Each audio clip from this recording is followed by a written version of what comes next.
They're the best emails. They're all do this committee lead work.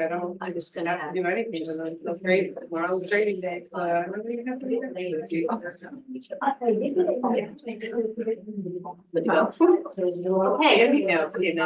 we're gonna call the meeting to order a little early because we have all of the players here ready to go. So I will call the meeting to order, and I'll have Sharice do the roll call. Okay, Michael Cashman, Present. Heidi Kelly, present. Anna Lamb, present. Christina Beadle. Okay, so we do not have a quorum, so we won't be able to take any action on anything. I would like to, before we get any further into the agenda, we lost Marty a month ago or so, so I thought it would be appropriate if we had a moment of silence in his memory.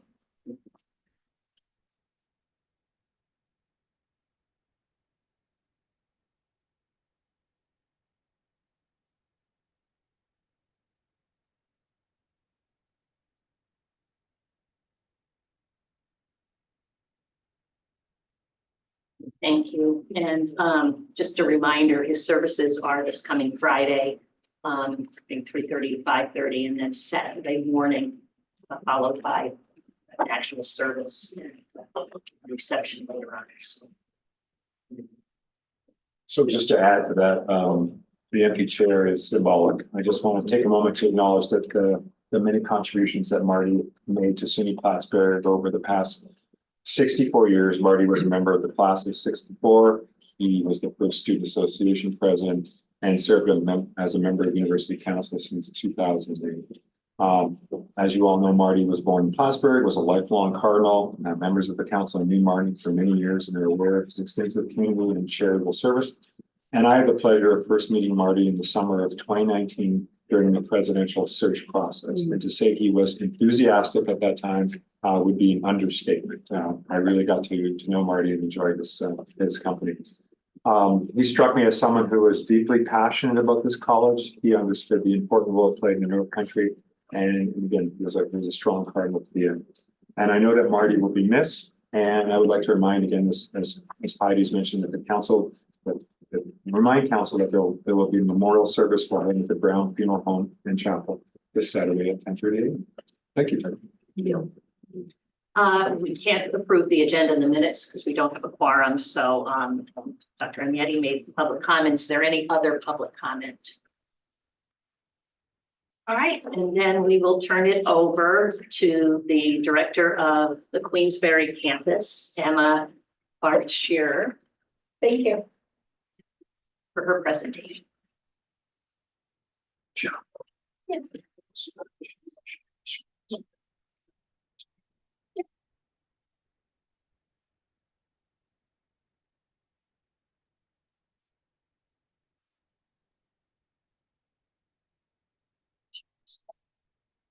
So, welcome everybody. If for those of you I don't know, my name is Emma Barshire. I'm director of our SUNY Plattsburgh at Queensbury Branch campus. I'm also a proud alum of SUNY Plattsburgh, joined this afternoon by my colleague Michelle Peter, who has over 20 years of service to SUNY Plattsburgh as well. So first, I just want to say welcome and thank you all for your support at this morning's dual admission meeting. Your presence really shows support of our, what I like to say, our small but mighty branch campus and support of our partner SUNY Adirondack as well. And I'm really thrilled to move dual admission forward and to see the growth come about in the years to come. Also excited to just be with you all briefly at University Council to share a brief overview of our Queensbury branch campus, our alignment with Plattsburgh Next, and finally our commitment to student success.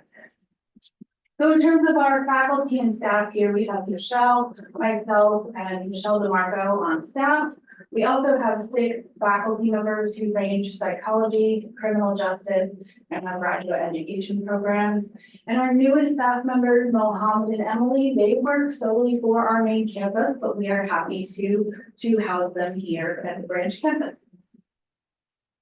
program offerings. So it's important to note that we offer degree completion programs. So the final 2 years of the degree needed to complete that bachelor's. That's why the Adirondack offering the associate's degree is such a lovely thing.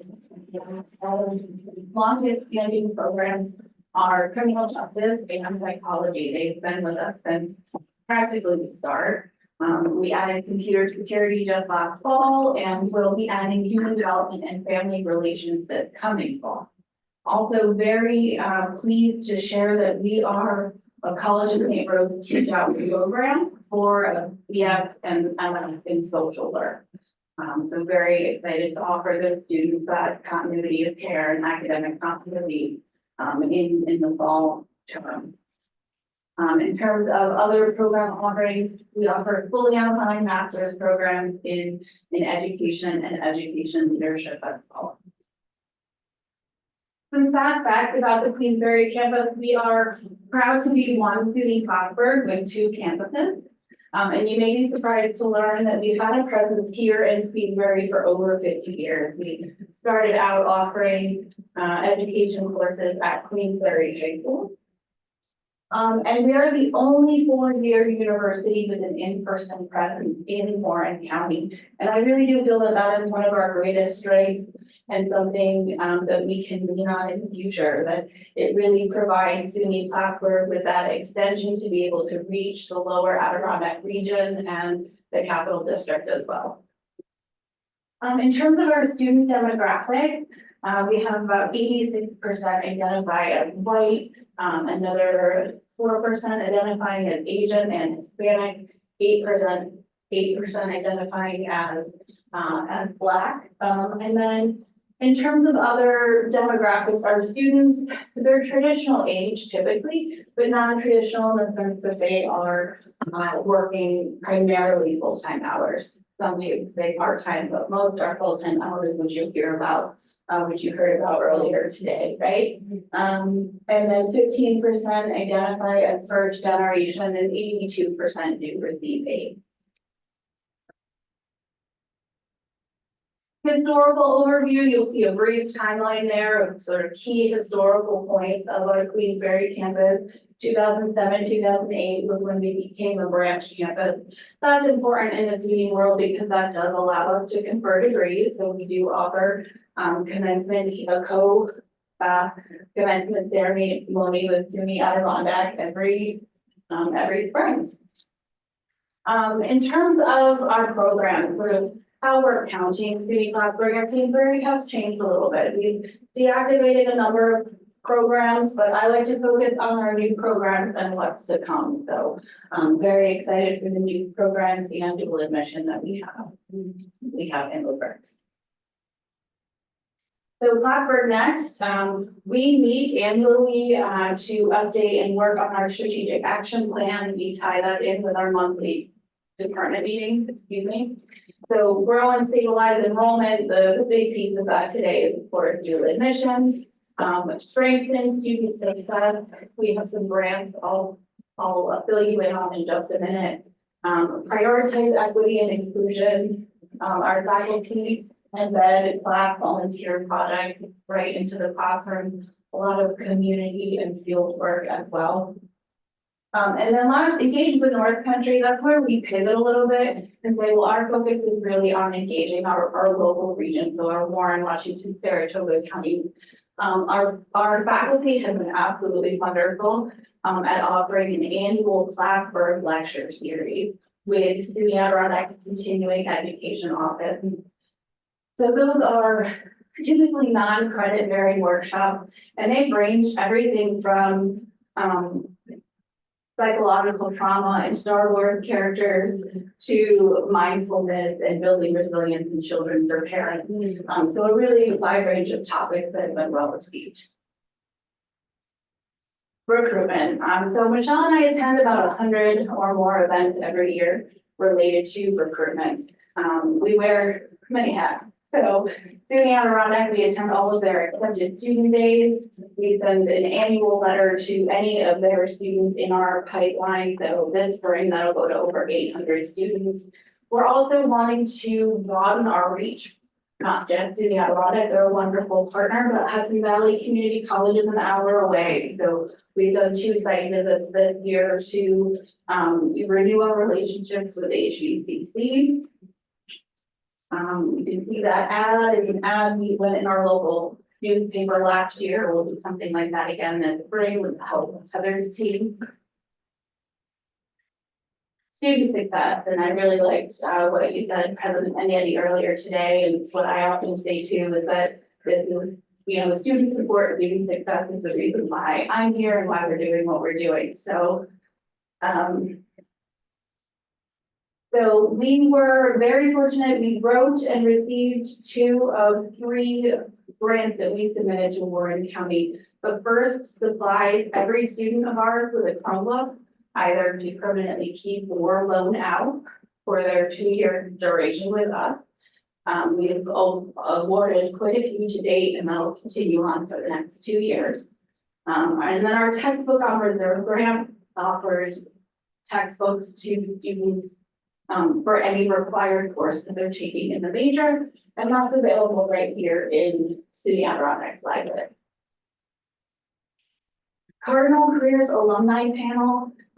This is the second Alumni in the Classroom Experience grant that we were awarded this year to make this possible. This panel features 6 alumni of the branch campus, all in local fields locally. The one before this one past spring was actually Bill Collins, the mayor of Glens Falls, who you may have seen earlier today. Plattsburgh Activities Committee. So what makes our student body a little unique is that they're 2 hours away from their main campus. So our students are able to live in SUNY Adirondack dorms. For those that choose to do so, they actually pay SUNY Adirondack student activity fee. And then of course, they can partake in all events and activities on campus. But they also kick back a portion of those funds to us that we then spend on more Plattsburgh related events and activities to help build that Cardinal pride and that sense of belonging for our students. And so you can see a number of the events we try to host every year. That's one way.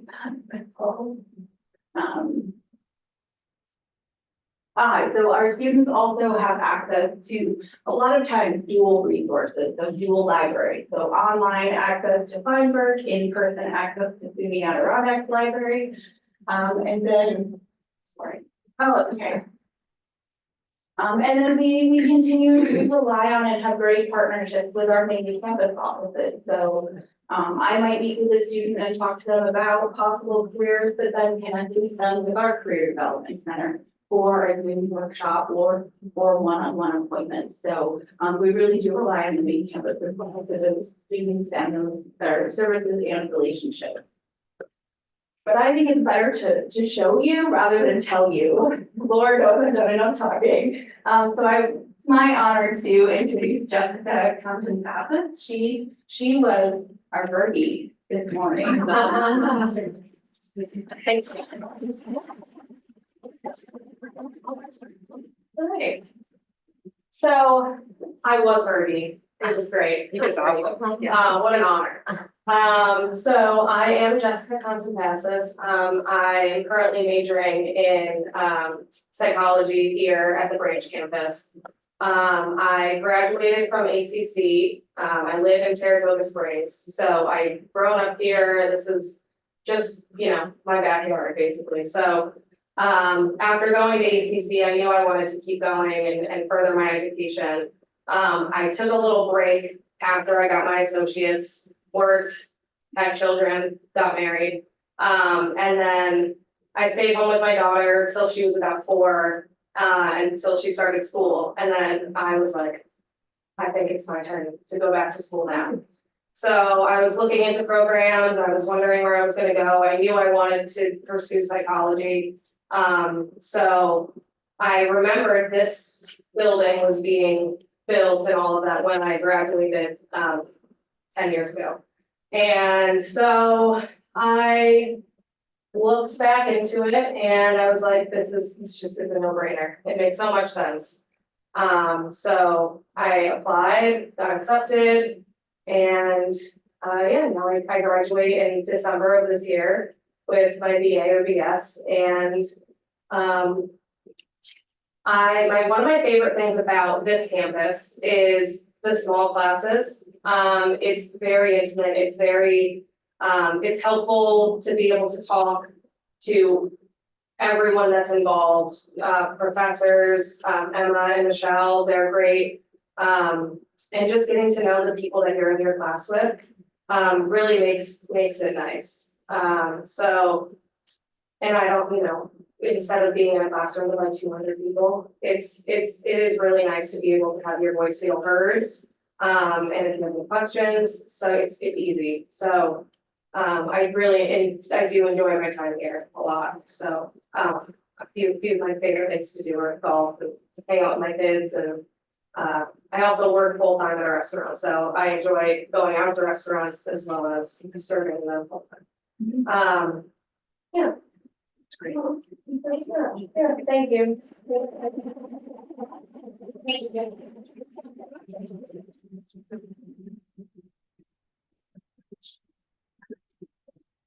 So that is just a brief overview of the Queensbury campus. Did anybody have any questions? I have one, I might have missed it somewhere. What's the present enrollment? Sure, so we have 175 students, this is primarily the graduation education online program, looking at about 117 in the grad programs, 15 in the undergrad. So I saw that there was a 100% online program. How does somebody, or why, I guess, do you differentiate doing online through the branch campus versus online through the main campus? That's a good question. So I would say it has a little bit to do with the history, and that those programs historically, education leadership, or in-person programs here at the branch. So technically, they're still a registered branch campus program. In terms of enrollment, though, it's one city Plattsburgh, so it's all going to be counted the same. And then in terms of, in terms of the recruitment pipeline as well, so we have a number of students who complete their bachelor's degree in psychology, and they're looking to become childhood education teachers. And so for them to be able to transition then to our childhood education MST is pivotal. So a lot of times we prepare them. Here's the prereqs we want to be prepared for the MST program. And that in terms of the sort of recruitment messaging, that's a powerful message that students can stay here to become a teacher in that capacity. Yes. Of course. Do you have career preparation here on campus, or do they go through the office? So they do rely on our main campus for services, so career development center, student financial services, accessibility resources office, even admission. We also, we advise students, so people certainly entertain that conversation and help them, but making sure they're aware of the other resources available to them. And this may be paired with, you may be able to answer it as well. I'm just curious, approximately how many alumni are associated with the branch campus? Oh, that's a great question. I know in the past, decade, I believe, we graduated 1,600 students. I actually used to work in the alumni relations office, so I still request on my data so that we can invite them to our, we invited them to our alumni panel and had quite a few attend. But in terms of the breadth of our alumni network, I don't have that super quick. My follow-up question was, what are we doing specifically to target affinity groups with the branch campus, given the unique dynamics of what this represents, right? So. Sure, But you can answer a component of it, so. Yeah, and I would say that, the reason why we exist here is that students, majority of our students are place bound. Yep. And so, connecting with alumni locally would be wonderful, certainly be open to that. Any other questions? Well, thank you very much. Thank you, Emma. Okay, and so we will move on to Dr. Agnetti's report. Okay, so thanks for the opportunity to visit today. And I also want to acknowledge Emma, Michelle, and Jessica for being here. So thanks very much. Appreciate the update. I just want to say that I'm pleased that we were able to join President Duffy this morning in signing the new dual enrollment MOU agreement with Adirondack Community College. And as you heard, this new agreement is a single admissions application that really does unlock instantaneous access to our respective institutions. I also want to just emphasize that this builds capacity, and as it mentioned with Warren, Washington, Saratoga counties, I think that's another market that I think could appreciate SUNY Plattsburgh influence. So I'm pleased for the work that's happening here. I also want to just thank the council members who are here to join us for the signing of the MOU. It's great to have your critical mass here. And as a reminder, we will be participating in a similar dual enrollment signing event at North Country Community College in Saranac Lake on Thursday morning, April the 25th. So if you've got time on your calendar, please join us. These agreements will allow us to grow pipelines for future and further enrollment and engage with prospective students at much earlier phases in their college careers. And it's, again, as I mentioned, and we heard multiple times this morning, it's a seamless way for students to go from 2-year to 4-year programs. Since we sort of touched on the idea of enrollment, I want to talk a bit about that with respect to the campus up north, and it does impact what's happening here at Queensbury. The work to bring in the next class of Cardinals on our campus continues. And you're going to hear from Karen McGrath during her report about our spring open house this past Saturday. I can give you a bit of a hint. It was phenomenal. That's all I'm going to say. But this was a critical event for us to showcase the campus and our community. And it's critically and particularly important as we in all of higher education continue to wrestle with the time delays in processing the universal free application for federal student aid, otherwise affectionately known as FAFSA. That problem has not yet gone away. So this delay is putting off the ability for students and families to fully consider grants and aid options as they consider acceptance offers by various campuses. Throughout the process, we have continued to be very communicative with prospective students and share information to keep their focus on us. And our lines are open to assist in any way we can. And I would just mention that we put a specific webpage up on the main Plattsburgh site to be able to help students navigate the FAFSA debacle. It's probably a better word you can use, but I'll just stick with that one. This disruption has warranted a change in our deposit deadline. It's now been shifted to June 1st for all majors except for nursing, which is now at May 15th. And efforts remain unchanged as our admissions office works towards the fall goal of 1,365 new undergraduate students. And for summer and fall of 2024, we are aiming to enroll 335 new graduate students, and we're well on our way to achieving this. In addition, I'm pleased to report that we have, as of today, received 28 graduate transfer applications via our College of St. Rose Teach Out partnership. And we're positively advancing with the NICET group here in New York on the addition of a graduate degree program in social work. And you'll hear more a bit about this from Brent when he talks about the social work program. I was a little bit busy last week. I have a confession to make. I missed the eclipse. And I know it's, but in any case, I saw 99.6% of it or something like that. But last summer, I received a request from the New England Commission of Higher Education, otherwise known as NECHI, to chair a team of 8 higher ed professionals tasked with the reaffirmation of accreditation of Framingham State University, which is located in Framingham, Massachusetts. FSU, or Framingham, is a regional comprehensive university with many similarities to SUNY Plattsburgh. My team and I were on the Framingham campus 3 days last week to learn how they're working through issues of strategic planning, developing metrics for success, growing student enrollment, and striving to attain fiscal stability. And so in my notes, I said to myself, parenthetically, Sound familiar?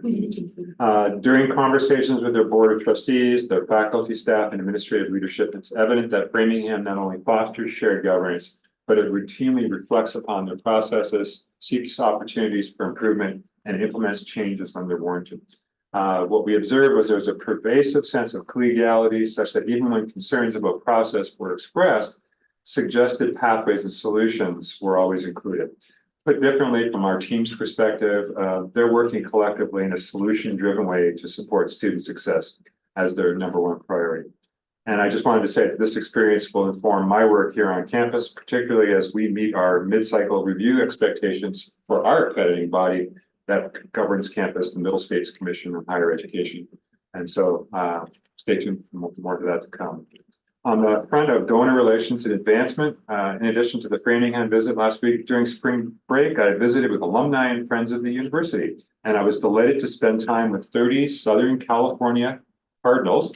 Everyone was pleased to share stories, reconnect, hear stories from campus, and celebrate the $1 million legacy gift from Cindy Kansky, class of 76, which has helped the Plattsburgh College Foundation launch Cardinals Thrive, creating and sustaining success.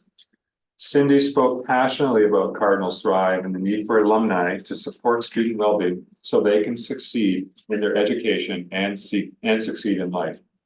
I'm happy to share that the foundation has successfully secured an additional $600,000 more, and perhaps that number has changed when Ann gives her report, towards this goal to match Cindy's $1 million challenge gift. And if the enthusiasm of our California Cardinals are any indication, we're certain to achieve this goal. On another front, connected to enrollment, I want to share a bit about our IBAC, or I've been admitted to college program. This is an 8th grade program that features we featured 4 fall events and 3 spring events that brought a total for the academic year of 1,000 North Country 8th graders to our campus. And just as a point of comparison, IBAC began the fall of 2021 under the leadership of SUNY Associate Andrea Nietti and EHHS Dean Denise Smart. The program started in the fall of 21 with just 40 students. So the jump from 40 to 1,000 is an incredible milestone and something that we want to continue to build on. And I just need to say publicly that the IBAC programming is made possible only by faculty, staff, and student volunteers from all across campus. This is truly a cross-disciplinary. There are no silos when it comes to IBAC. It includes our MST students that provide campus tours and activities. IBAC inspires our 8th graders to see SUNY Plattsburgh as an exciting and attainable option for their future, and it's been embraced by local school districts. And I just want to give you a list of a few of them: Osable Valley, Beekmantown, Boquete Valley, Freshman Mariah, Chateauguay, Chazy, Crown Point, Northeastern Clinton, Peru, Saranac Lake, Ticonderoga, Tupper Lake, and Willsboro. You're probably wondering, what did he leave off? Well, there's a few that we haven't got to yet, but we're working our way around the 7, basically the school districts, certainly in Franklin, Essex, and Clinton. And as you know, or have heard, all visiting 8th graders receive a personalized SUNY Plattsburgh Promise of Admission certificate that's personalized and signed by yours truly, contingent on satisfying our admission requirements. And finally, our work to provide for the relocation of Clinton Community College continues since our last meeting, and it's being led by Ken Kennelly, who has received a very special appointment from Chancellor King to oversee this.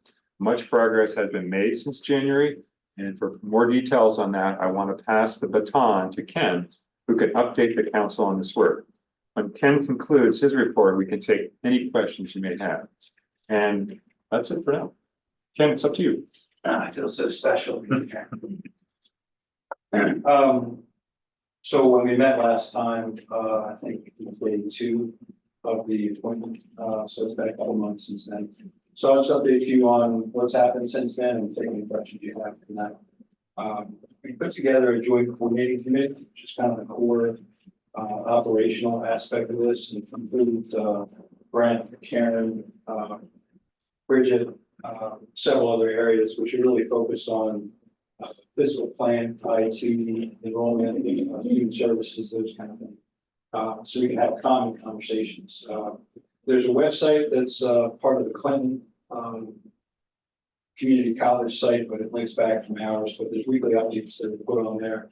I've also made an effort to try and attend different meetings without meetings, death by meeting. So in addition to the council and the board of trustees meeting a month ago, I was in a couple of all employee meetings at Columbia Community College as well as our faculty senate meeting. So we've been working on that. The process has really been a lot of gathering of information, starting from scratch, really, got one on this. And really we've been honing on a few areas. One is the physical plan, like where would the relocation be, what area of campus? Some of these things are outside of our control, including any capital improvements that would happen in our campus. And so the construction fund is critical to that aspect of things. They retained a company called Rick's Associates. They are I would say a boutique higher education space consultant. And so they specialize in figuring out space for college. And so the construction fund retained them on a very fast timeline. And they've gotten a really good start of that. And they're looking at everything from utilization of classrooms to the size of Algonquin, which has really been kind of the focus of that, Adirondack Hall, which is behind there, and trying to figure out where things might go based on the services that would be needed in Clinton's SUNY footprint. To give you some context, Clinton has about 40,000 square feet of space that they currently use on a campus that has about 240,000 square feet of space. And when you're talking about that, understand that 1,000 square feet for a particular function may not really be what's needed for that function in a relocated space as you're trying to think through that.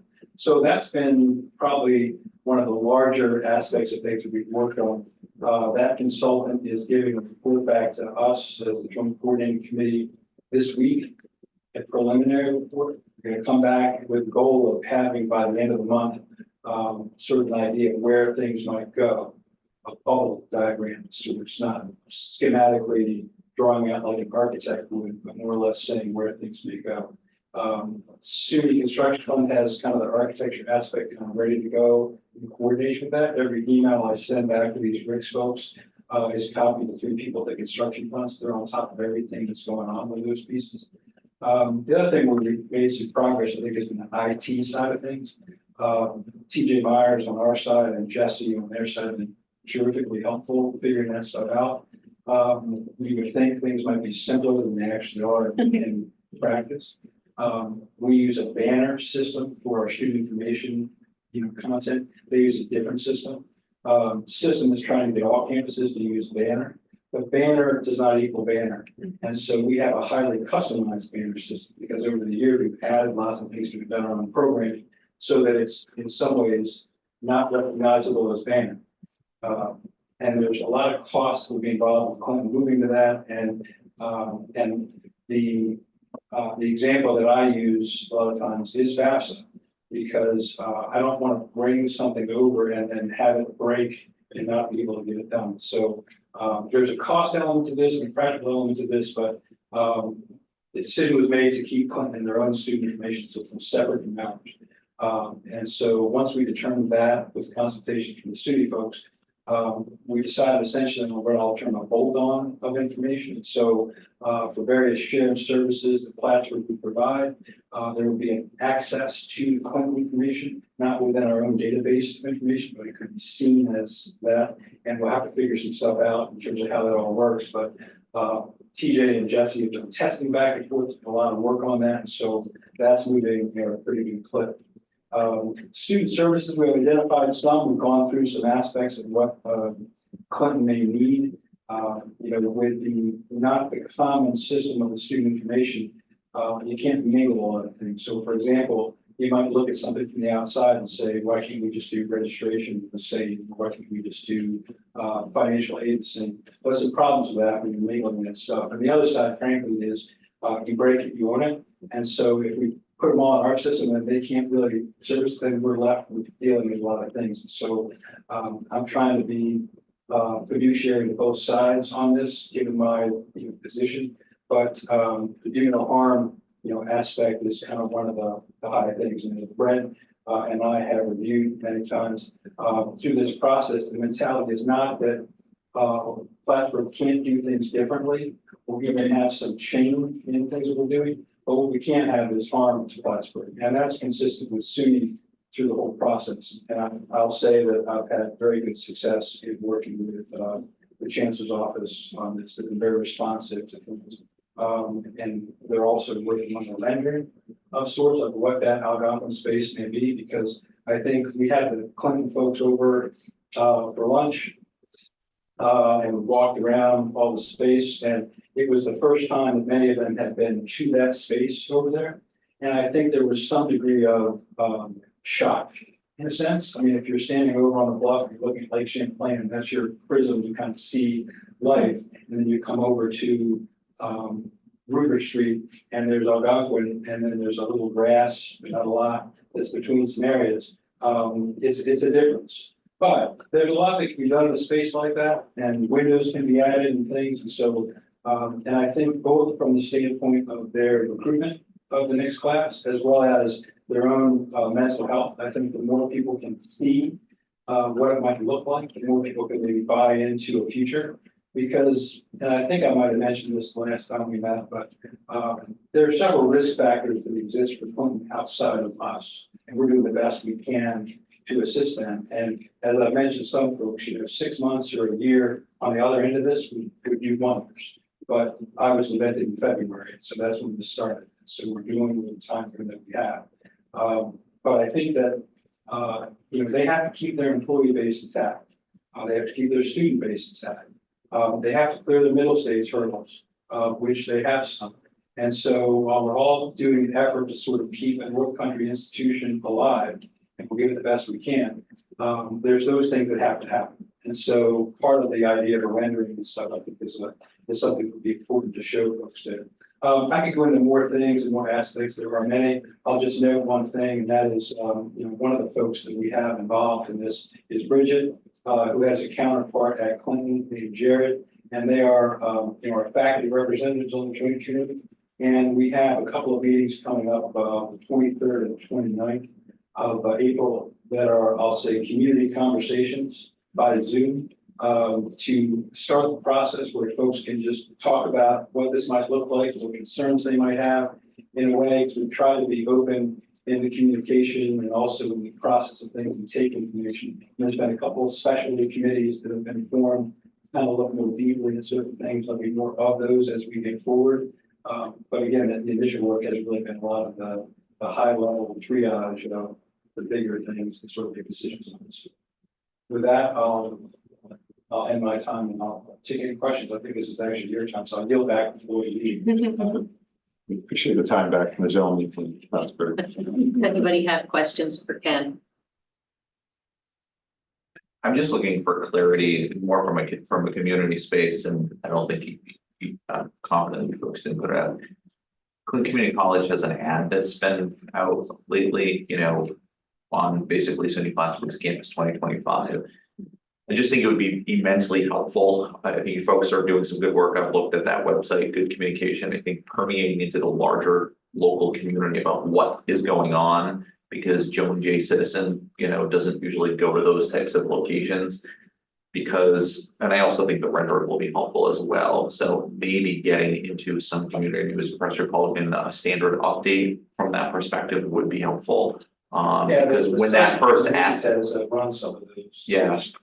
Printed them on there, so, and Steve Frederick and I have done some community appearances on things, and so more of that. But other than that, the other question I was just curious is, because I think Adirondack Community College, we're sitting at Adirondack and us with the branch campus system, that activity fee, do you imagine doing something similar like that for students on campus? Yeah, those will have to be worked out. I mean, there's, Karen and I talked some about that, but we'll do, we'll teach on those things.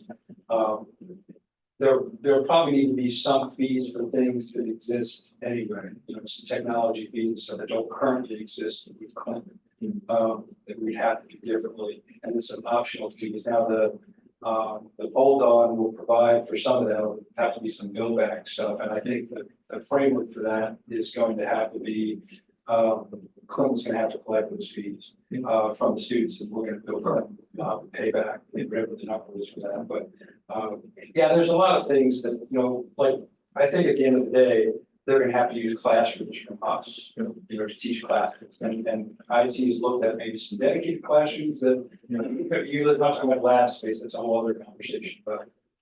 And it's certainly doable, particularly since, our on-campus traditional student population, it's not online, it's not graduate, it's different.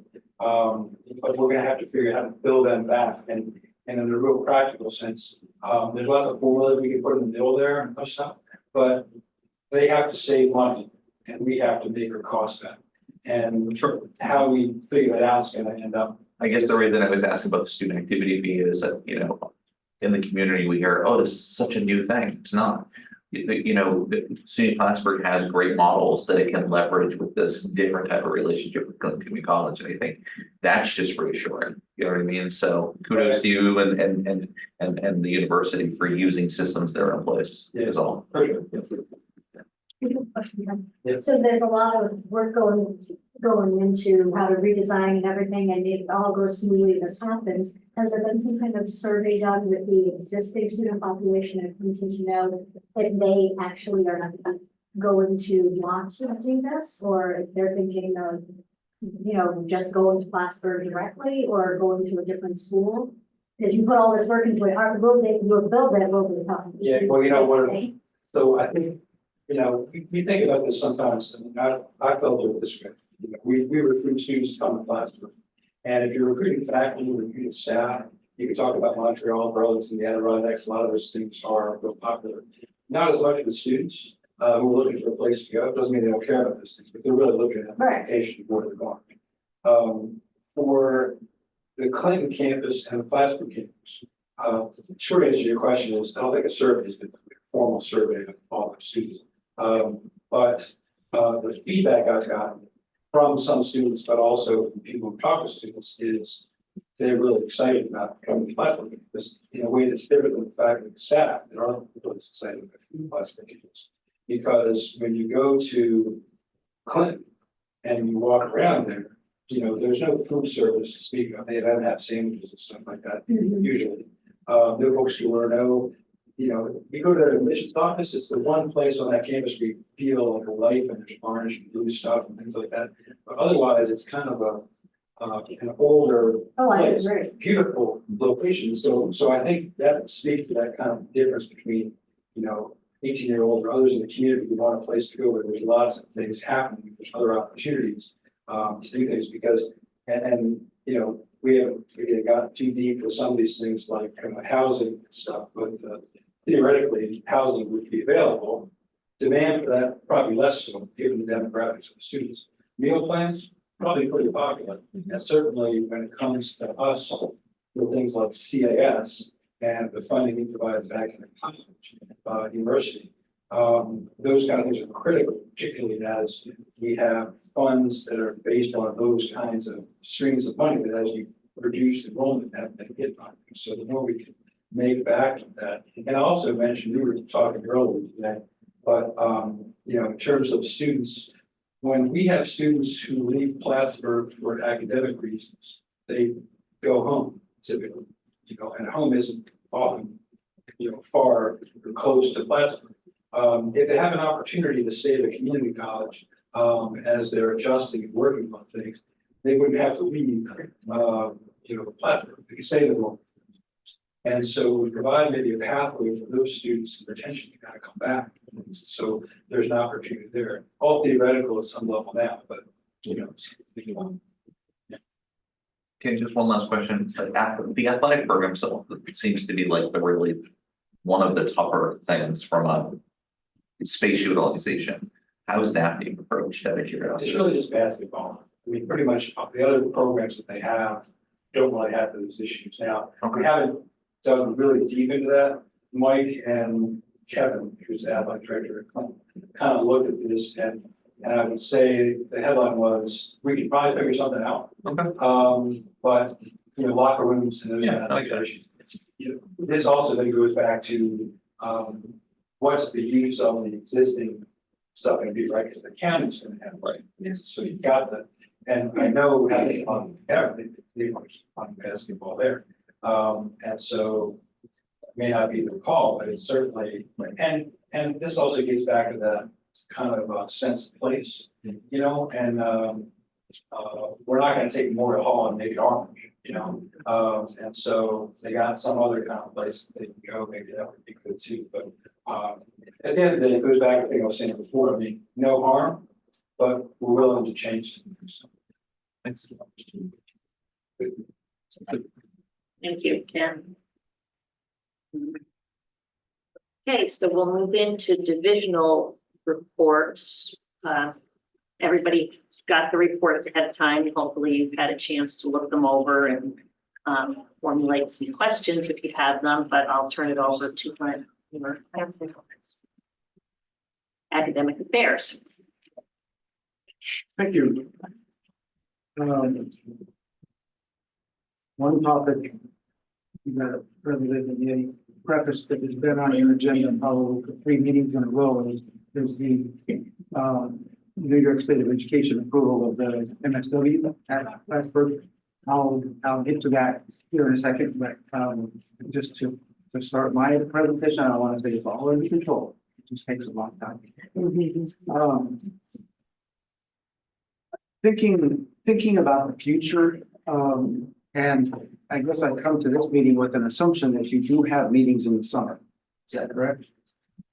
No, not really. I'm hoping, and I want to talk about it later, about having a retreat where we have not really meetings, different sessions. I'll figure something out for that, because what I was going to say is I thought that at a future meeting in the summer, I would be able to give you kind of a summary of the year. You know, with respect to the kinds of things that the president had indicated were important for an interim year in all those various categories. So I Got you on the agenda now. But I definitely will plan to do that. I do have a couple of updates on 2 categories of importance, and this is in addition to the report that you received. Don't want to undervalue those things, but to say that one of the things that we were looking at this year is to make the required budget reduction in academic affairs of the division. That has been accomplished. So that is done. And when you consider that we are also engaged in what I call the social work initiative, I think things have gone very, very well in that area. So that is one check mark, definitely that you can see. The other is new programs, and you saw in the report that I mentioned the cybersecurity management. We had that external review on April 5th, so that process is well underway. I have come to learn while I've been here that both SUNY and NYSEB processes are lengthy, and one need approach any of these things with a great deal of patience, and we are doing that. But these are going to be wonderful programs. The other one is the MS in accounting, an online program that is not as far along as the cybersecurity management, but did get through faculty senate. And here's just a little anecdote.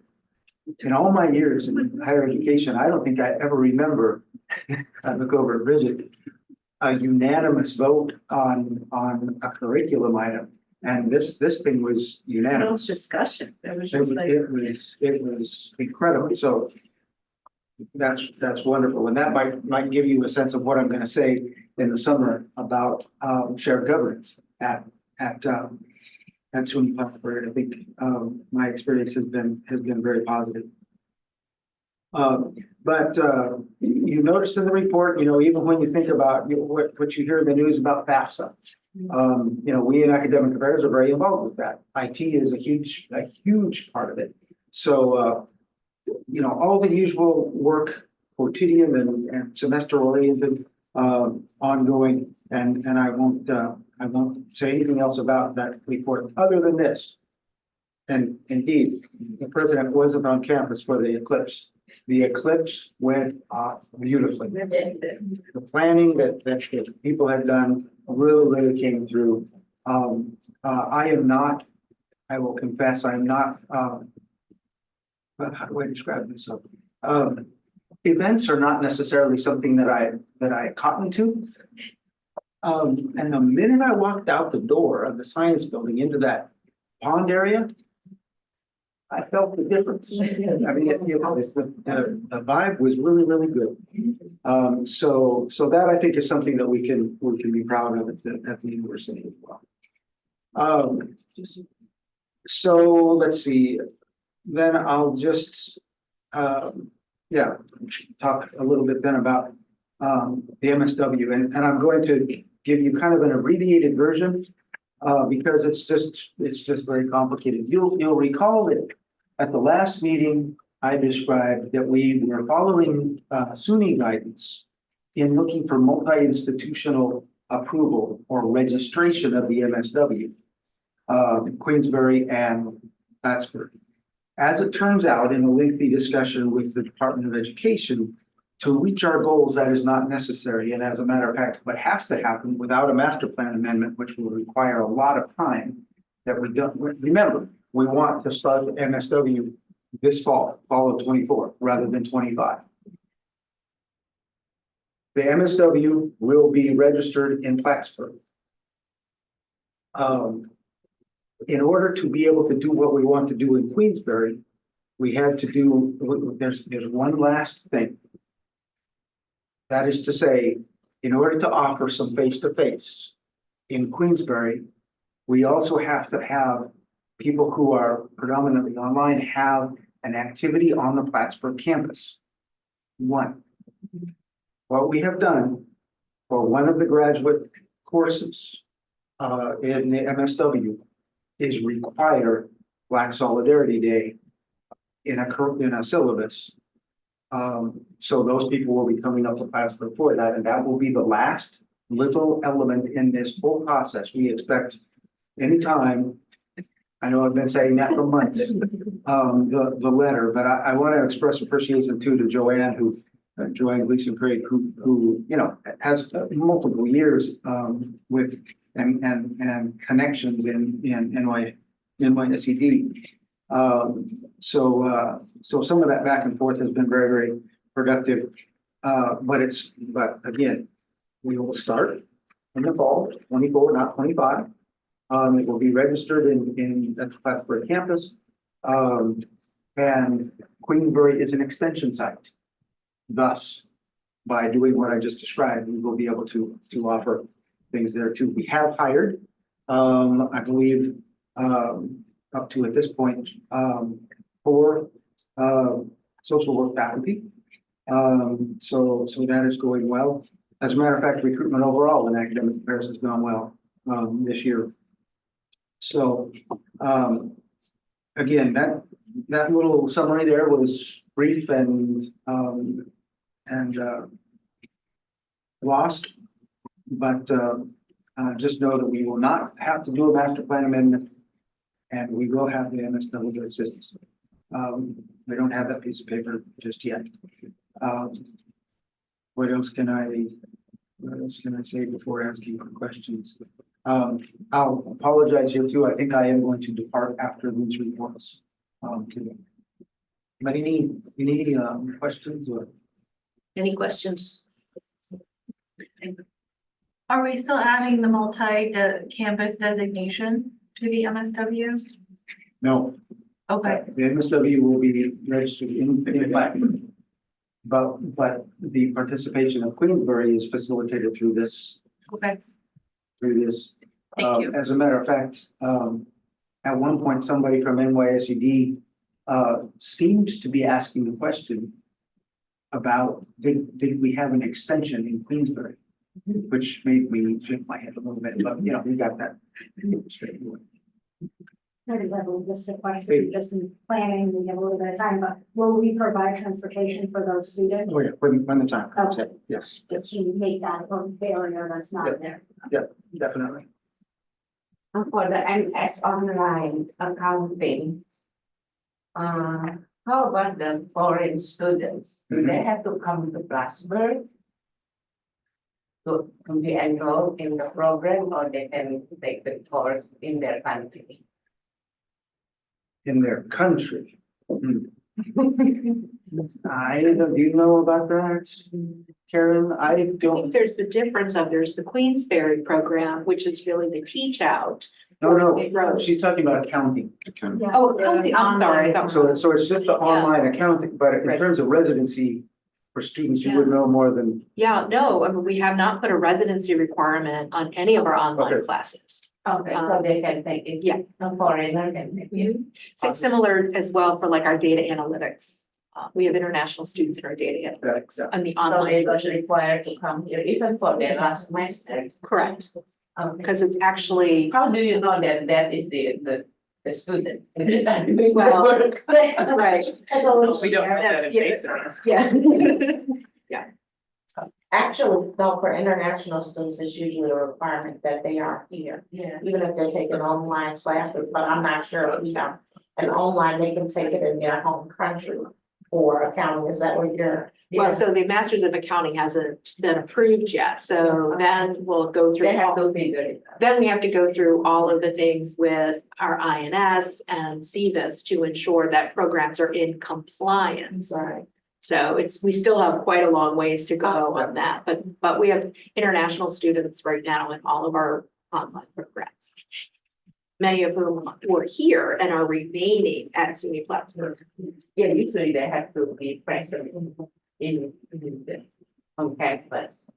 But for the online accounting, Well, we'll see. I mean, a lot of the rules too, like during COVID, things started to change about online education. So again, it's a brand new program and we'll work out all of the dynamics as we get a little deeper into approval. thank you. I'm watching you. Any other questions? Thank you. Safe travels. And we will move on to institutional advancement, Anne. Thanks, Heidi. I just thought I would share three quick things, which elaborate on the report. One is just to remind everybody of the May 3rd event, Friday, May 3rd, we're celebrating the North Country. It's the first ever celebration of this sort where, not only will we celebrate the North Country Scholarship Program and have an awesome student scholar speaker, but we'll also award the first three North Country Impact Awards: Bonnie Black for Arts and Sciences, Jody Carpenter for SBE, and Celine Paquette. I screwed that up. Celine Paquette is Educational Health and Human Services, yes. And Bonnie Black is Arts and Sciences, Jody's SBE. That's 5:30 to 7:30. It's on Friday, so we might think about a Thursday next year, because I'm starting to hear from some folks that Fridays are tough. But this is the first year. We've had a great, strong turnout. And then on the Thrive campaign, everyone should have the most recent issue of the magazine in your mailboxes at home. We're super excited about that spread on Cindy Cansky's gift, which was really the catalyst. It's amazing how that whole thing just evolved, with her gift to the to support the health center, then really blossoming into this discussion about overall student well-being and the Thrive Wellness Wheel. I think the sweetest story so far has been one of our former presidents of the Plattsburgh Alumni Association, Doug Brown, and his wife Linda. They went and they looked at, the categories, the 8 categories, and they kind of looked at some of the examples of ways to support students. And they picked 2 in each category for their 4-year pledge. So our gift processor was like, because every year there's a different 2 funding opportunities, but they hit all the bases of DEI, health and wellness, EOP, they pretty much hit every category. And so it was kind of uplifting. It wasn't about the size of the gift. It was just that they were really thinking about the picture. And that's exactly what we were trying to inspire. We're up to 669,000. I just checked. So 669,000 towards the $1 million target. And we have a couple nice skits in the works. So we'll have a nice celebration when it's all said and done on June 30th. The last thing I thought I would share, because it's been a pretty moving process, Nancy and Jack Schultz, who live down in Florida. They've been funding a term, which means it's not an endowed scholarship, but a scholarship program that they fund every year annually for students that are at financial risk of dropping out.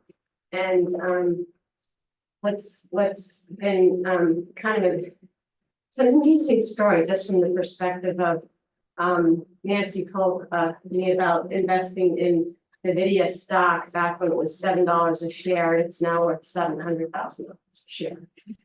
So just to give you an idea of growth, and they want to do something with this appreciation that they've enjoyed, and they decided they wanted to jumpstart this term scholarship program.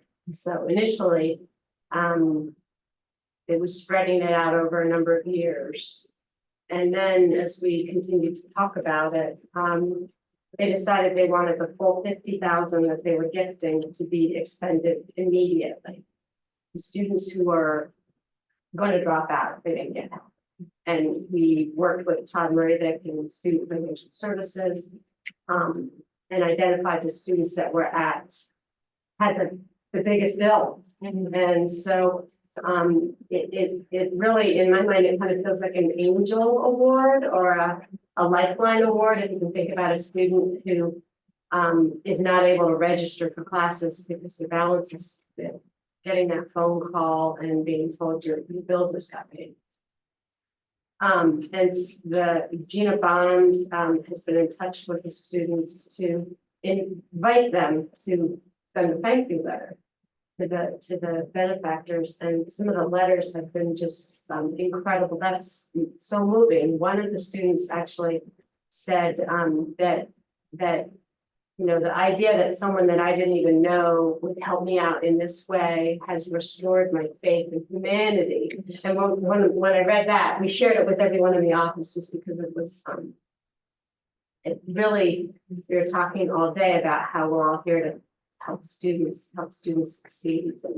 And when you have the opportunity to kind of be a part of that process, it's pretty exciting. So there's another round of awards that are going to be made this month in April. And then we're talking about what will be next year as well. And I think that going through this process and conversation with Todd Moravec has really you know, generated a plan that we have to focus on this type of scholarship program, because we know every year there's going to be a number of students that will be able to return if they don't get that lifeline. So it's just a new adventure in the program that we're excited about. Thank you. Any questions for Ann? Yeah, what's the name of that program? We don't have a name yet. Okay. That's like, right now it's the Nancy and Jack Schultz Award. But I think that other alumni, there's been so many stories over the years of alumni who, you know, Mohammed Gaber handed them that award, or President Angel helped them out, or it was Bill Laundrie, or, you know, Bill Flint. It goes on and on and on, but Michelle Carpentier, people that had been kind of a one-on-one type of help. So rather than call it like an emergency grant award, I think we're going to come up with a new name. And I think it's also going to be an opportunity for people to, the emergency grant program is pretty much something that's funded by the Plattsburgh Fund annually. So it's kind of a little bit anonymous, whereas this type of experience is a little more direct. We're looking to get a new PR out of this, because there's stories across the United States of people doing something like this, and locally, did you share with the Press Republican or, you know, because it could garner other people going, oh, that's something I can do. Pay $10,000 and help somebody erase a bill. Yeah. I don't know about Jack and Nancy doing that, just from the perspective that it took a couple of years to. Yeah, you don't have to share the names But necessarily. the idea, the concept. Right. We'd also have to, if we were gonna tell personal stories, we'd need permission. Then again, right, you From the might not, students. right, I'm But fully about. There's a way to share it, and I think there might be some students that might be willing to be spokespeople. I mean, more than I don't. It's very powerful. Any other questions? Thank you, Anne. We'll move on to Heather. Marketing. Hey, I did, the report, I'm happy to take any questions from it.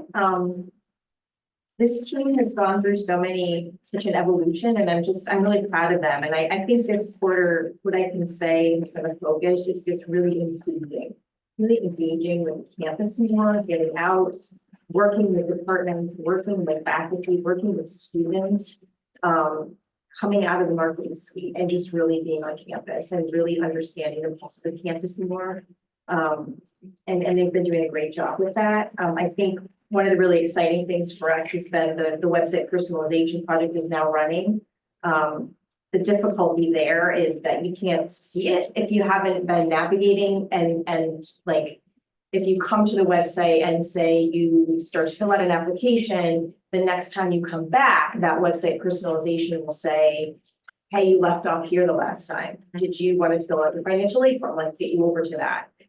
So we have a couple of campaigns running and I listed them here. It will remind students to pay their deposit, register for open house or other events that may be coming up, and request information. And then each quarter we have new campaigns that run. So that's just part of the work that this team is really trying to do to personalize, to individualize our approach, more with prospects and on campus. We are working on with the updates to the homepage and the visual look, working with procurement to get a lot of that through, but there will be a blog feature, there will be a new news feed feature. When we are picked up in local publications, even down as far as Albany, that will highlight on our website as well. So people will begin to see the kind of reach that we're getting with our stories, which is really important because we do get a lot of reach, but if you're not looking at all these publications, you're not seeing it. Did a lot of work on accessibility. We're finding that, so the web team does a lot of accessibility review. That's a big part of what they do. And we find that a lot of stuff we link to, a lot of things that are submitted, they're just not accessible. So that's a lot of their work. And that's part of our commitment to DEI as well. We have to be accessible. And that can sometimes be a challenge when people want a certain look. They want to give us a chart. They want to have information presented in a certain way. We have to present it in a very undecorated way in order for it to be accessible. Our virtual tour is up and running.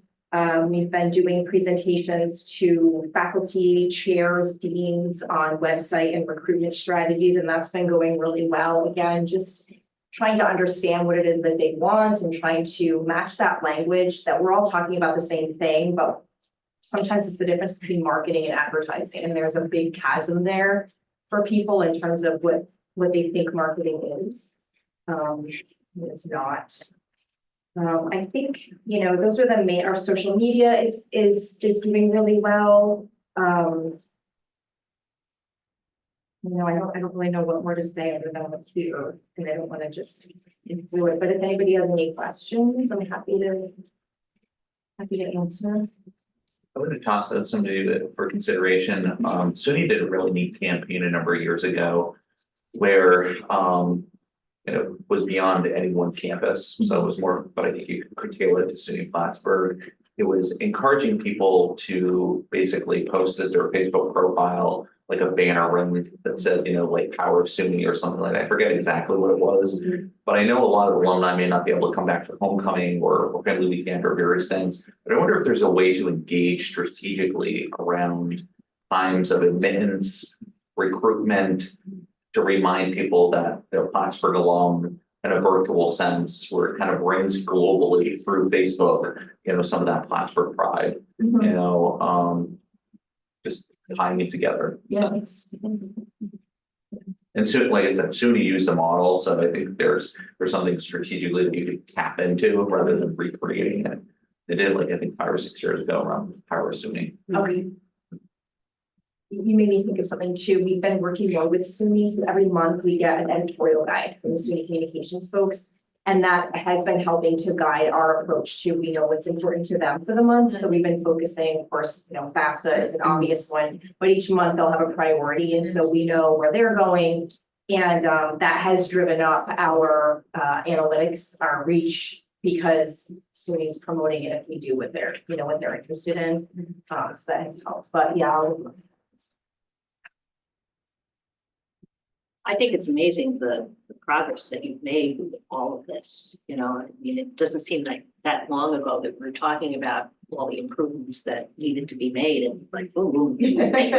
A great team. That's great. It's a great team. They really do a lot of work for a small, and we did hire our new multimedia person, who's wonderful, Hunter. He's taking faculty headshots. He's out on campus doing videos. He's getting them posted. He's great. And our internal communications coordinator search is launched. So that hopefully by the next meeting, I'll be able to say we hired someone. So yeah, it's growing too. So it's been helpful. Okay, thank you.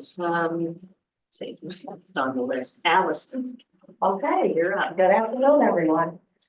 So in addition to things that are in my report, I would say that April is Sexual Assault Awareness Month, and so we've had a number of different programs that were launched through Title IX in collaboration with other departments and areas. But we're really excited about the fact that the area recently launched a pregnancy and parenting webpage. So specifically to focus on populations that are often forgotten, and our responsibilities not only to our parenting students, but also our non-traditional students on campus. And so that is one thing, and we're grateful that we were able to work with Heather's team on that. We've also been working on some data visualization projects. So aside from just reporting our numbers and our multicultural and BIPOC student populations, looking at gender, of course, geography, we've been able to work with Heather's team and institutional effectiveness, as well as IT, to look at different data sets and visualizations in terms of how we market that information. A lot of times we don't realize that's part of the marketing when students or parents are looking to see how diverse we are. So you'll be hearing more information about that. We've also been focusing on our graduation receptions. So we have our multicultural student graduation reception, which is on May 16th at 4 p.m. And I think one of the things we are really focusing on this year is we sent out invitations to all of our graduating students. So not only our May students, but our students who graduated in December, who maybe didn't stay around or had family that couldn't travel because of the weather, that we've invited both groups to celebrate in that graduation reception. We are also hosting a lavender ceremony on May 15th, just one day before, and that's at 4 p.m. And one of the things that we've seen, especially with the lavender ceremony, is that we've gotten a lot of responses from our Queensboro campus, right? We talked about that. And so what we've done, because of those responses this year, we've actually added a virtual option.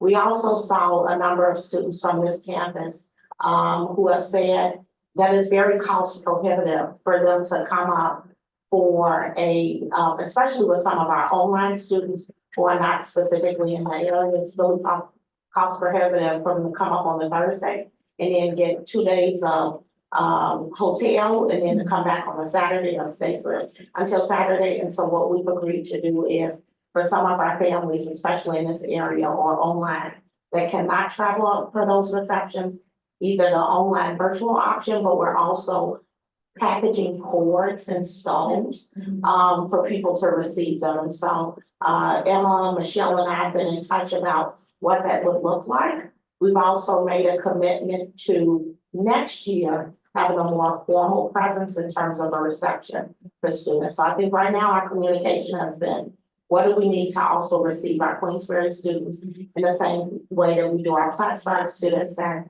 I think over the next, few months and a year, we'll look back to see what additional things we certainly want to do for our students. One of the things we're also adding this year is an opportunity to We're actually working with a photographer that does a lot of work on Campus Gate, so he was here today. But he's gonna do a photo shoot session for our students. We realized that many of our students are first-gen students, some of our students, especially our international students, we hear daily about our international students whose families could not get visas to come. So it's not just that the families sometimes don't have the opportunity to do that. Sometimes they don't actually even get the appointment to get a visa to come. And so we will have, we have a new backdrop that we ordered, and students can come in at their leisure. They can take their own photos. It'll be up the entire week of graduation, but we also have a specific day when we hire Gate to come out and to take professional photos for people, so that they can have them. And also, just to add another dimension to the great work that Heather is already doing with selfies, you know, profile photos, is that our students get to get those as well, especially for some of our graduate staff, more professional photos. We continue on with our equity advocate training. Really excited about the fact that we launched last year, that our fall 2026, we wanted all of our employees, our full-time employees, to be equity advocate trained. It will be almost 1 year now since Emma went through that training herself. She was one of the people who did both a Zoom online training as well as an in-person, and she also participated during the time it was the first session that we had actually opened up to the community. And so we'll do a duplicate of that. That was a pilot program that we ran last June. And ever since, we've been having one fully Zoom session, which is 2 different training days, and then one fully in-person session, which is also 2 training days. And I added the dates for that are in my report. Black Solidarity Day is on November 4th. Excited about the fact that we are just reconstituting our committee. We also have a number of new people who are joining our committee. Some of the things that you'll see that'll be a little bit different were last year, for the first time, we added students to our committee. The students were so excited and energetic, they basically took over the committee. But this year, we're actually adding community liaisons. And so this is to grow our focus on the North Country community, not just so that they participate, but that they feel like they're really involved in the process. Other things that are new, we recently got notification on Friday that we received the grant through Career Services for a student to focus on Black Solidarity Day, specifically as an internship opportunity. So to make it a lot more lively in terms of social media posts, this student will be going around doing presentations, talking to people about the importance of being involved. And we'll also do a lot more outreach with students, get students to also work on different presentations that they can do for Black Solidarity Day. My counterpart here at SUNY Adirondack is Dr. Cornelius Gilbert. And so in conversations with Dr. Gilbert, one of the things, he's already accepted an invitation to serve on our ESA committee. And one of the things I'll be looking forward to is actually growing our footprint on this campus in terms of the programs we offer. So I think that goes to not only students being able to travel up, but being also to have a presence here in Queensbury as well. And then lastly, I'll say our provost committee, we have a really dedicated committee. I just really have to brag on them. People in this room that participate on that committee. Sharice is our equity advocate. I'm grateful that I get to co-chair with Bridget. Our faculty senate chair. We have representation from University Council with Anna William. And then making sure that we keep our good work that is happening here at Queensbury, right, with Michelle Peters being on that committee. So just wanted to give out a couple of dates, and that is on Friday, our committee will be meeting to just focus on our Zoom online interviews, which have already been scheduled. And so our Friday meeting is really just to carve out who those specific individuals will be that will be invited for those interviews. And we have just anonymous votes that have been happening ever since last Tuesday through Thursday.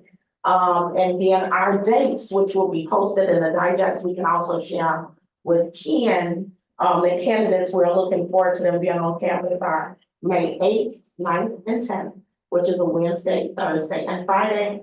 And then May 13th and 14th. So those are 5 dates, but our goal is to bring 4 candidates to campus. And then lastly, I'll say, and then I'll say lastly, and then for any questions and anyone else who might want to mention something about the provost recruitment committee. But I think we're seeing some really good interest in Plattsburgh as it should be. It's just that you'll see soon the Clinton County Department of Health will be sending out a press release. We were the first campus that I want to say any Department of Health in the state of New York has worked with to create lactation spaces. We had 3 that were created on campus. So grateful that this is also rolling into a pilot program that will be getting through the Clinton County Department of Health and Accessibility Resources. Is also adding a pilot this summer, but just so grateful for that funding, and they'll be advertising that because their goal is to be able to work with other colleges and universities to make sure that we have adequate resources, not only for students, but also for employees. Any questions? Questions for Allison? Thank you. Okay, we'll move on to enrollment and student success. Karen? So I'm going to start with a few things on the student service side and then end with the enrollment side. I always feel like the rest of it gets so shortchanged because enrollment's such a priority. One of the things I want to make sure you all are aware of, that as soon as the semester is over, we will be undertaking several different dining projects within the Angel College Center.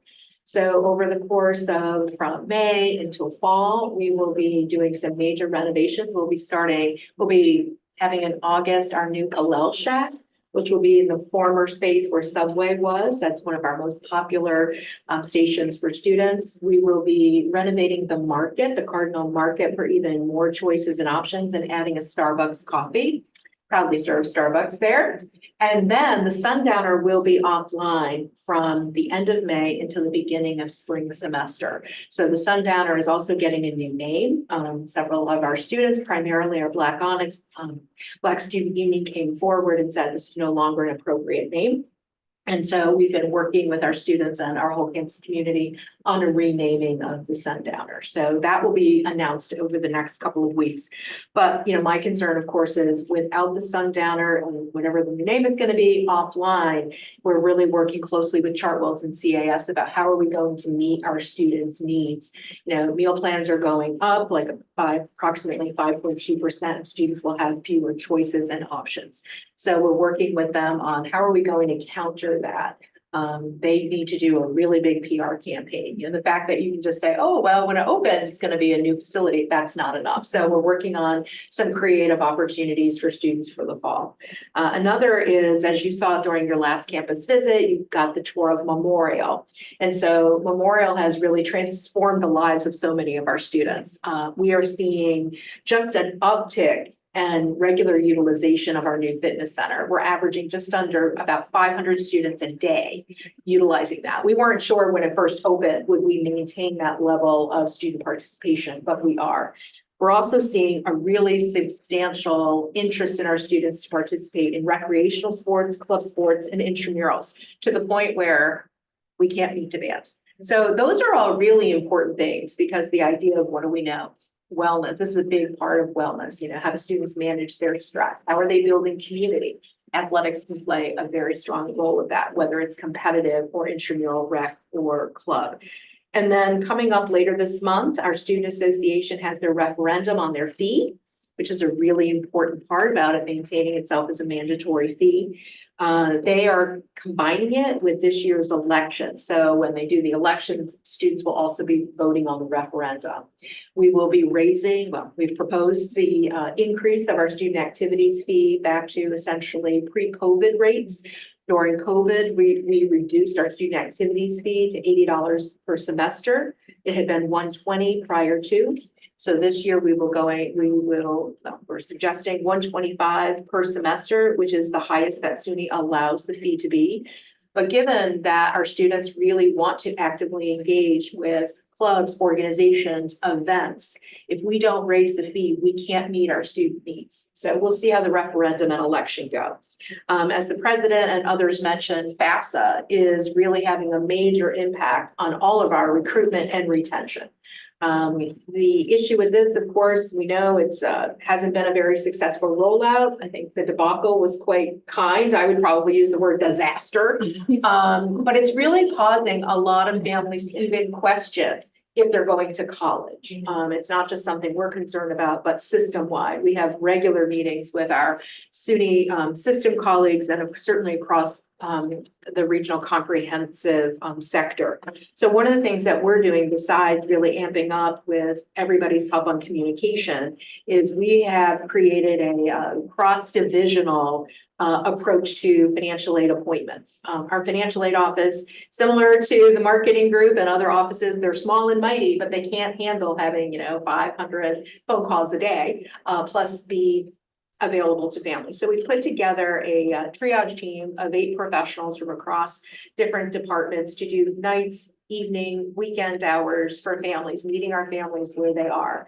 It appears that we have about 6,000 FAFSAs waiting for us to when we can finally input them or bring them into our system, which will mean really financial aid needs to focus in on packaging. We have also found through Todd Moravic's analysis, there's probably about 1,000 of our FAFSAs that have to be reprocessed because of snags along the way. So it's going to still be a while before we're able to get all of our packages out. And so it's very hard for me to sit here today and compare year over year. As the president indicated, we've extended our deposit date to June 1st, which is pretty much what all the comprehensives have done, with a May 15th for nursing. We were very fortunate that with Brent's leadership and the help of Denise Samard, we were able to increase the cap of our new first year nursing students to 75. That was all before the FAFSA issue. But I'm sitting here today very pleased to say that this year right now, we have 51 nursing deposits for the first year program versus 34 last year and 31 the year before. And then in the online program, we're at 15 versus this time last year, we were at 10. So we're looking at, 66 right now versus 44 last year. And I do think a big part of that was our reintroduction of the nursing scholarship. It's $1,500, which may not seem like a lot, but you know what? It's putting us into a different competitive position for our nurses. So that's really positive. In the overall, right now, we're sitting at 816 deposits for this fall versus our goal of 1,700. The graduate goal is 335. And as of this morning, we're at 262. So the graduate program, even before the MSW and the MS for Queensberry and social work, we're feeling like the graduate goal is well on its way to being met. We noticed one of the major reasons for that is we added the modality of online for the data analytics. Before, it had only been offered in person. So by that extension, we've seen a really substantial growth in data analytics. On the new student side, on the undergraduate side, as of this morning, we're at 554 deposits. That goal is a steep one at 1,365.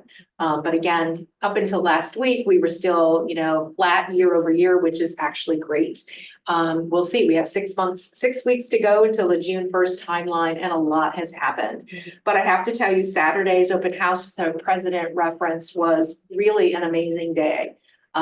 We decided that we needed to shake it all up and pull out all the stops, and we really enhanced our communications to students and families about the importance of why visit now.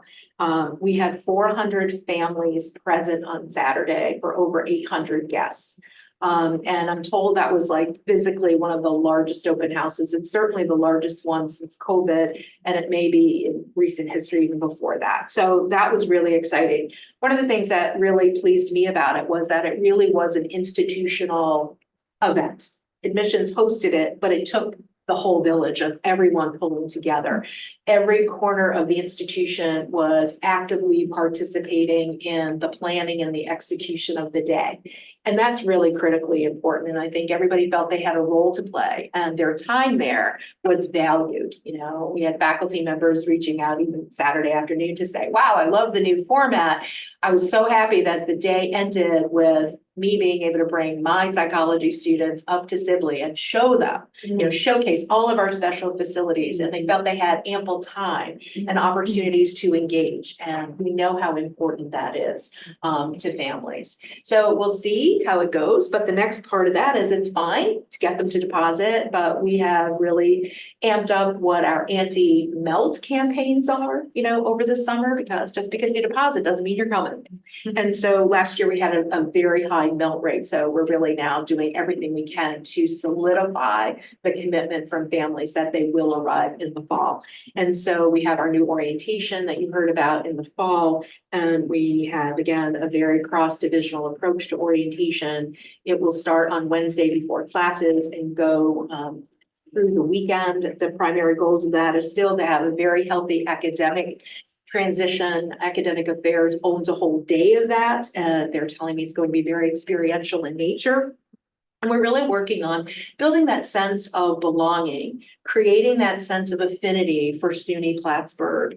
We need to infuse some fun, but the premise of all of the programming is about the integrated well-being of our students. And we're hoping that we're going to be able to take that as a springboard and eventually have our orientation not end that weekend, but we have an approach for the future of how do we really continue to re-recruit, reorient our students throughout their first and second year? Because sophomores for us are a critical group to look at. We still have a high loss of sophomores to juniors. So how are we going to maintain that high degree of personalization and connection? So those are some of the things that we have on tap. So that would be the end of my report. Thank you. Anybody have any questions for Karen? You may not be the person to answer this, but you just spoke about the student government fee. Where are the other fees rounding out to be, like health fee, athletic fee, so on and so forth? Because I think a lot of times when we think of those pressure points that put stress on students, it's not just, you know, housing and you know, their academics and books and stuff. Can you give us a sense of where the other things are? So we have not been allowed to raise any of the other fees for like 4 years. So they have been flat. But if you think about tuition, right now for us is 70/70, but depending on, you know, if you live on campus or as a commuter, you're looking at just under $2,000 in fees. So the overall, if you are a student, you know, full-time student on the main campus, it's about $89.75 for tuition and fees. But all held steady over the years. The only thing that's going up, of course, is room and board. Those will be going up. Room about 4% and board 5.2%. So it worries me. It does. When you think about crossing over key thresholds as it relates to cost, if you look at what is the financial aid budget that we use, we're at $30,000 for an in-state student that's coming fall and $40,000 for an out-of-state student. So it's making, you know, everybody's kind of in that same, you know, we're kind of in the mid-range when it comes to fees. But it's what we are really seeing is because of the composition change of our students. So when you think about undergraduate main campus students, that part of our overall enrollment continues to shrink, and we'll probably have about 22% of our students being online students. So they're exempt from paying certain fees, like the athletic fee, the rec fee, the health fee. So all of those things cause those other departments who run on a fee budget to have even greater constraint. So they have less resources, but things like athletics, you can't really control, like what is the bus contract? What are the cost of hotels and meals when you travel? So they're really feeling the pressure by having lack of fee increases over the last 4 years. And then that's just doubled by the fact that the composition of the student body continues to change. Call CAS and other things. Yeah, thank you. That's all. Any other questions? I have one enrollment, one for student success. So the student success one is more of a repeat of a conversation, but we attended a one. Yep, for the A&F campaign. Right, Yeah. and they had shared of the fact that the students that are coming into schools in the fall, that the food options were just atrocious, and what is being done, because I know that that was a lively conversation. Yeah, so one of the things that we partnered with Chartwell's parent company to do on-campus focus groups. They were just a month ago, and so they did focus groups with 105 members of our community. One of those was a specific one for student athletes. So that data has just come back. I asked if we could get the raw data, not just the summary data. And our director of athletics and our senior women's administrator are meeting directly with the director of food service to say, we need to better meet the needs of our student athletes. And it's, it's fall preseason, but it's also our winter sports. So over winter break, and the cost that we spend about close to $70,000 in the fall on preseason meals and $50,000 over the winter break. And we need to pay attention. It isn't just about variety, it's about quality. It's also, what do students need? Like, what is the amount of protein? You heard that from one of our student athletes. They're like, it was all fried stuff and Yeah. your athletes, so Yeah. that's not Yeah. really where their interests were. So we are sitting down with them, and I've actually asked them to really think about designing it a little bit differently. So we know that the fall teams are different from the winter teams. Like, the needs are different of a cross-country runner than they are of a hockey player. And you can't just have burgers and hot dogs every day at lunch. So they're getting, it boggles the mind that after all these years, we are still struggling with these same types of things. And through the focus groups, though, we had a lot of concerns from students about variety, but also the need for fresh fruit, fresh vegetables. And of course, they'll say, oh yeah, we'll work on it, but will students actually eat it? Well, let's try it. Let's put it out there and see. So we're working really closely with them. They also have a dining committee that meets with students monthly. And so we really have to keep saying, what is it that our students, our customers need and want? And so I'm paying very close attention to that right now as it rolls out for the rest of the spring as we look at fall planning. One of the big things for orientation is also about food. And one of the concerns from our clubs and organizations is how expensive our catering has gone up. We're noticing that the cost for catering has just gone up dramatically with no improvement of quality of the food, and the quantity is even more reduced. So we have a long-term contract, but we need to, in my mind, as the customer, really be directing a lot of those conversations. Yeah, I think alongside with what Karen was mentioning, some students have also expressed concerns that sometimes the rising costs also disparately impact them when they're asking for cultural options. Yes, absolutely. So for example, yesterday was the celebration of Holy, and there were many wonderful options for students, around halal chicken or the samosas and things like that. The problem is that sometimes the price they pay to host those events become cost prohibitive. So also looking at the different variety of options that would be offered as well. Yeah. Chartwell's did this past week have some different programs where students could come in and try some different options and a variety of options. But I think the key will be how much of that they actually infuse into the daily programs for students. And then just a quick, for the open enrollment, your deposits June 1st, so do you have a date of when the packages are actually going out for people to make that decision? Yeah, so we anticipate, if all goes well this week, that we will start mailing out packages next Monday, the 22nd. But we have such a backlog, to get through, so it's gonna take them a couple of weeks to get even what's in the queue, and every day more keep coming into the queue. And so we know that June 1st, like May 1st, for us, it really isn't a hard and fast deadline. That's right. We will continue to accept deposits throughout the summer.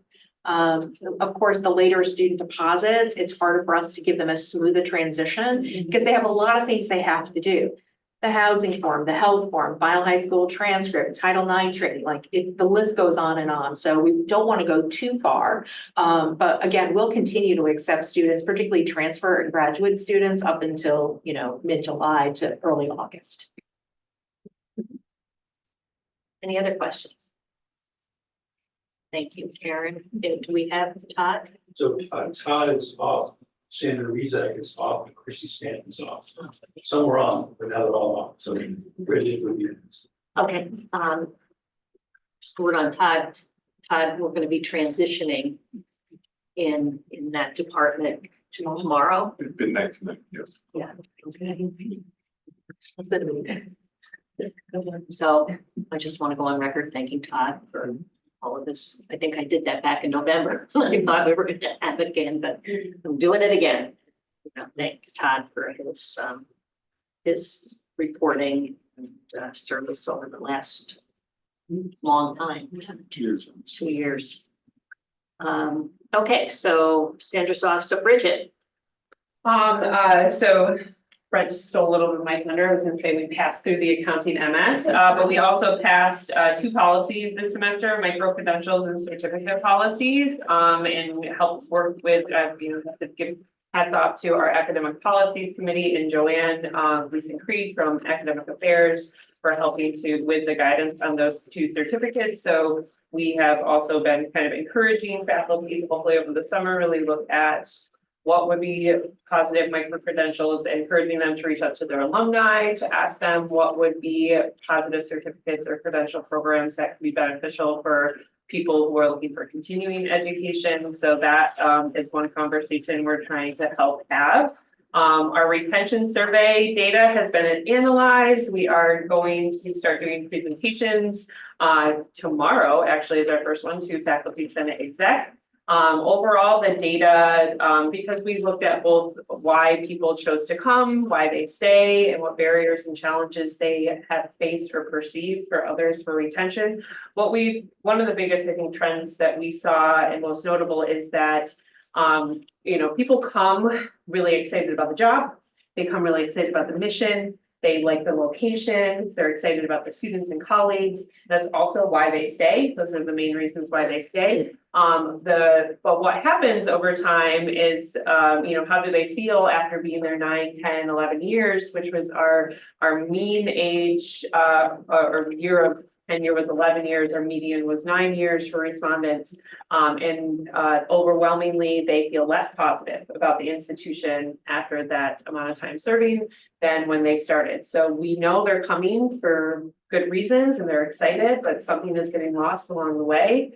The mission is no longer helping to support the low salaries, or the benefits are no longer outweighing that salary kind of discrepancy, because the number one barrier was salary, which is something we can't really control.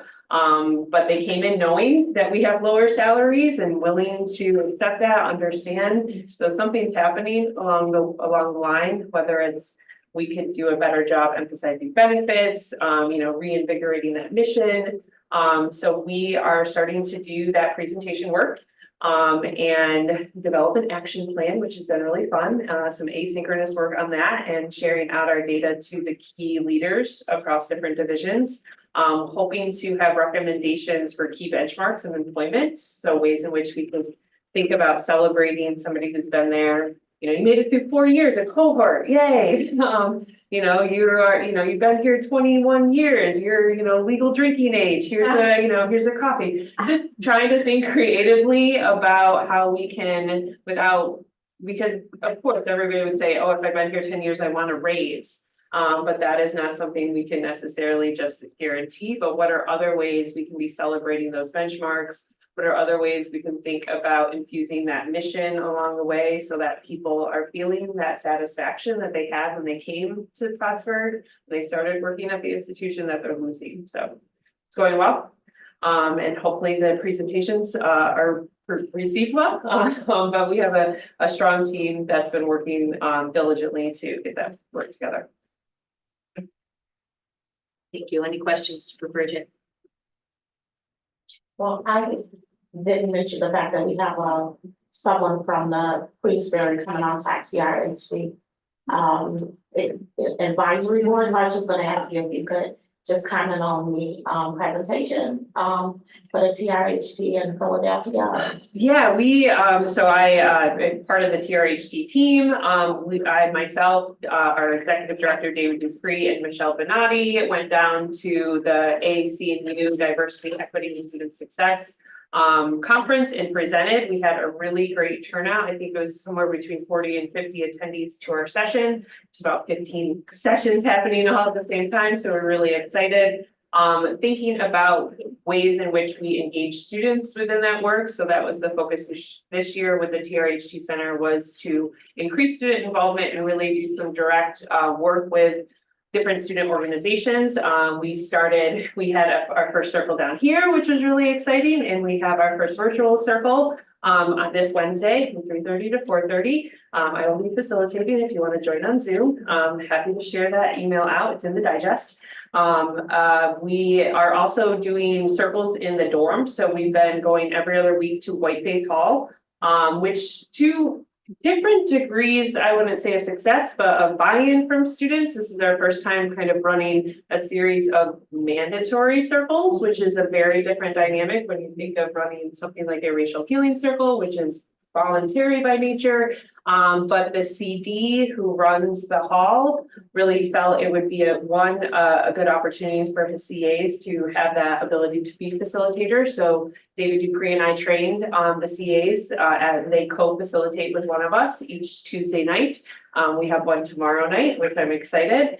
And we found too that if we just start with kind of talking about that mandatory elephant in the room, it really can help get over that. So that's been going really well, but the Philadelphia conference was great. I think we made a lot of good connections. We've been working with Geneseo, right? It's Geneseo, to help them. They're trying to set up an institution because we were the first SUNY, and we always tout that first SUNY with a center. But we're trying to work with some of the other SUNYs that are interested of how to get a center set up, and really excited to engage more with our branch campus on this work. Okay, thank you. Any other questions?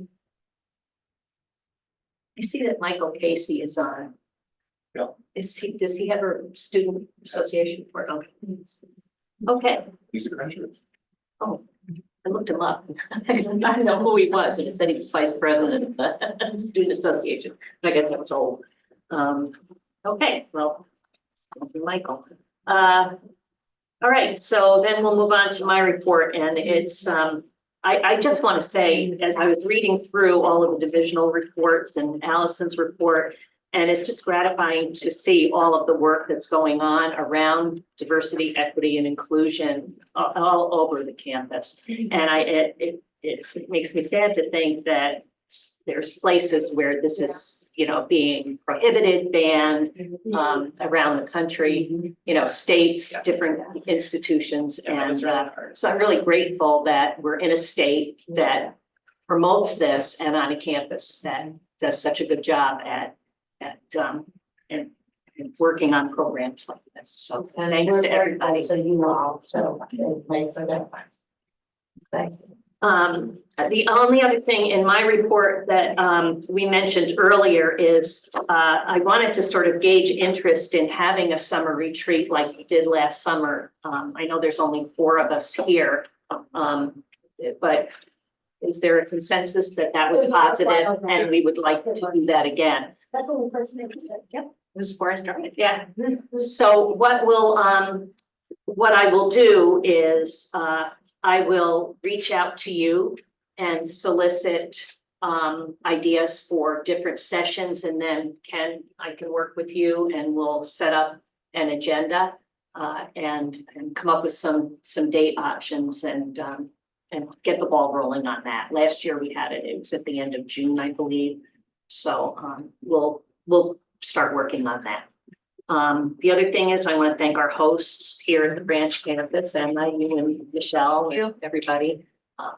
Michelle was a student of mine a long time ago. So and I'm very proud of how far she's come. So anyway, thank you for your hospitality today. And we can't, is there any old business that anybody?